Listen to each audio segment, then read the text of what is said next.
Welcome back. Now, another way to find previous searches is to use your browser-based history.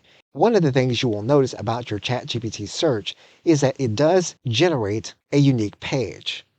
It means then that if you go to your history and you type in the title of the search query, you will be able to find it inside of your browser history. You will also see the OpenAI icon indicating that this is a ChatGPT search.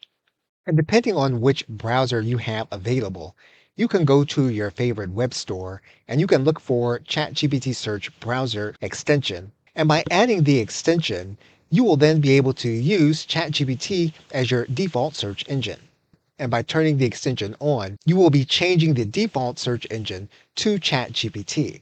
That means then when you go to your address bar and you're typing in search, you will then be basically entering a search query into ChatGPT. You can type your query in, and when you type in the address bar, your address bar will send you to ChatGPT search. Okay, so with that, thanks, and I will see you in another video.